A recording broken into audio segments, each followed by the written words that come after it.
भाग 1 में हमने देखा कोवलन वापस आता है माधवी को छोड़कर और अपनी पत्नी से माफ़ी मांगता है। और माफ़ी मांगने के बाद दोनों लोग समझौता करते हैं कि हम लोग इस शहर को छोड़कर दूसरे शहर में जाकर अपनी नई जिंदगी की शुरुआत करेंगे। और दोनों लोग मदुरई की तरफ चल पड़ते हैं। क्या मदुरई में जाने के बाद इनका जीवन बिल्कुल खुशहाल होगा? क्या इनकी नई जिंदगी में कोई समस्या नहीं होगी?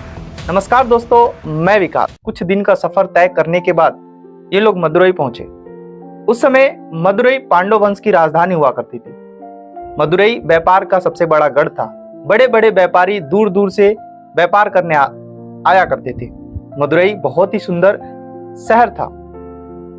शहर में जाने के बाद कुछ दिन भटकने के बाद कोई सहारा ना मिलने की वजह से कनगी ने सोचा क्यों ना मैं अपने पैर की एक पायल को बेच दूं और बेचने के बाद एक नई जिंदगी की शुरुआत करूं। कनगी ने अपने एक पैर के पायल को कोवलन को दिया। कोवलन उस पायल को लेकर शहर के बीचों बीच एक स्थित सुनार के पास पहुंचा और यह सोचकर पहुंचा कि इस पायल को बेचने के बाद मेरी नई जिंदगी, मेरी और मेरी पत्नी की नई जिंदगी बहुत ही अच्छे से कटेगी। पर होना तो कुछ और था, तय तो कुछ और था। जब पायल को लेकर उस सुनार के पास पहुंचा, सुनार ने उस पायल को जब देखा तो उसके चेहरे का रंग उड़ गया, क्योंकि उस सुनार ने सेम वैसा ही पायल एक राजा की रानी के पैरों से या रानी का पायल चुराया था। सेम वैसा ही पायल था।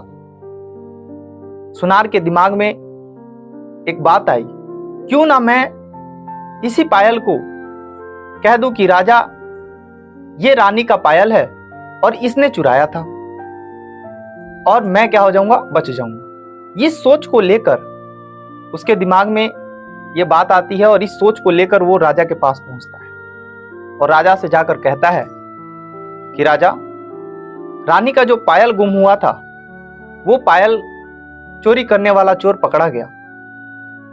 ये रहा वो चोर। राजा ने बिना कुछ सोचे समझे सैनिकों को बोला कि उसको पकड़ लो। बेचारा कोवलन, उसकी तो कोई गलती ही नहीं थी।